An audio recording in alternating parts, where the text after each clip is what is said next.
அனைவருக்கும் அன்பான வணக்கங்கள். எம்ஜிஆரை பற்றி பார்க்கும் பொழுது நான் வியந்த ஒரு விஷயம், நடிகர் நாகேஷ் அவர்கள் அவரும் பாலாஜி அப்படின்னு சொல்லிட்டு ஒரு நாடக நடிகர், ஒரு நாடக இயக்குனர். அவர் அவங்க ரெண்டு பேருமே என்ன பண்ணுறாங்க, ஒரு காரில் பயணிச்சுட்டு போயிட்டு இருக்கிறாங்க. போயிட்டு இருக்கும்போது அவங்களுக்கு தாகம் எடுக்குது. தாகம் எடுக்கவும் என்ன பண்ணுறாங்க, ஒரு இடத்துல நிறுத்தி அங்கே ஒரு குடிசையை பார்க்குறாங்க. அந்த குடிசையில் சரி போய் தவிச்சு வைக்க போய் கொஞ்சம் தண்ணி குடிச்சிட்டு வரல அப்படின்னு போகிறாங்க. அந்த ஏழை குடிசை வீட்டுக்கு போகிறாங்க. அங்கே போய் அம்மா கொஞ்சம் தண்ணி தவிக்குதுங்கம்மா, தண்ணி கொடுங்க அப்படின்னு கேட்குறாங்க. அந்த அம்மாவும் எடுத்து கொடுத்துட்டாங்க. கொடுத்துட்டு இவங்க என்ன பண்ணுறாங்கன்னா, நாகேஷ் அவர்களும் பாலாஜி அவர்களும் என்ன பண்ணுறாங்கன்னா, ஒரு சிறு தொகையை அந்த ஏழை அம்மாட்ட கொடுக்குறாங்க. அந்த அம்மா பணத்தை கொஞ்ச நேரம் இப்படி பார்த்துக்கிட்டு என்ன பண்ணுறாங்கன்னா, கையெடுத்து கும்பிட்றாங்க.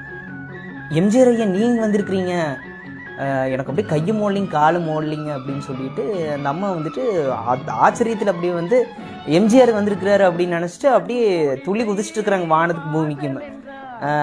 நடிகர் நாகேஷ் அவர்கள் இதை பார்த்துக்கிட்டு கொஞ்ச நேரம் யோசிச்சுட்டு சிரிச்சுட்டு அவர் பாட்டுக்கு காரில் ஏறிட்டு போயிட்டு இருக்கிறாரு. போயிட்டு இருக்கும்போது நாகேஷ் அவர்கள் யோசிக்கிறாரு, தமிழ்நாட்டில் யார் ஒருவர் முன்பின் தெரியாதவங்களுக்கு உதவி பண்றாங்க அப்படின்னு இருக்கும் பொழுது எம்ஜிஆர் மட்டும்தான் இருக்கிறாரு.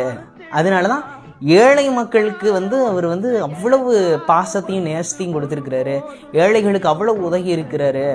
பரங்கிமலை பாரிவள்ளல் அப்படின்னு அவரை சொல்றதுக்கு இதுதான் காரணம் மாட்டிருக்குது அப்படின்னு அந்த ஏழை அம்மாவினுடைய அந்த சந்தோஷத்தை பார்த்துட்டு நாகேஷ் அவர்கள் எம்ஜிஆரை பார்த்து மெய்சிலிர்த்து போகிறார்.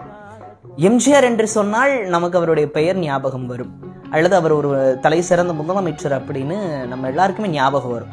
ஆனால் என்னை பொறுத்த வரைக்கும் எம்ஜிஆர் அப்படின்னு சொன்னா, the man who lived in this ground, who worked for the rise of all the poor people அப்படிங்கிறது தான் எனக்கு ஞாபகத்துக்கு வருது. அப்படிப்பட்ட ஏழைகளுக்காகவே சிந்தித்த, ஏழைகளை பற்றியே யோசித்து அவர்களுடைய முன்னேற்றத்தை பற்றி மட்டுமே யோசித்த ஒரு தலைவர் இந்த உலகத்துல இருக்கிறாரு அப்படின்னா அது எம்ஜிஆர் மட்டும்தான். ஏழை பங்காளனாக இன்று வரையில் இருக்கக்கூடியவர். அப்படிப்பட்ட ஒரு தலைவர் மீண்டும் ஆட்சியில் இருக்கணும், அவர் அமைத்த கட்சி ஆட்சியில் இருக்கணும் அப்படிங்கிறதுல ஒரு முனைப்போடு எல்லாரும் இருக்கணும். அப்படிப்பட்ட தலைவர்களாக இன்னைக்கு இருக்கிறவங்க எல்லாரும் உருவாகணும். அவரை மாதிரி இருக்கிறோம் அப்படின்னு சொல்லிட்டு பலர் பேசினாலும் அவரை மாதிரிலாம் யாராலையுமே வர முடியாது. அவரை மாதிரிலாம் ஒரு முதலமைச்சராகிறதோ, அவரை மாதிரி கட்சி நடத்துறதோ, அவரை மாதிரி ஒரு நல்ல தலைவராகவோ, அவரை பற்றி பேசுறதுக்கு நல்லா இருக்கும். ஆனால் அவரை மாதிரிலாம் இன்னொரு நடிகரெல்லாம் வர்றதுங்கிறதுக்குலாம் வாய்ப்பே கிடையாது. இப்படிப்பட்ட ஒரு தலைவர் அமைத்த கட்சி ஆட்சியில் இருக்க வேண்டும், ஏழைகளினுடைய வாழ்க்கை உயர வேண்டும் என்பதிலே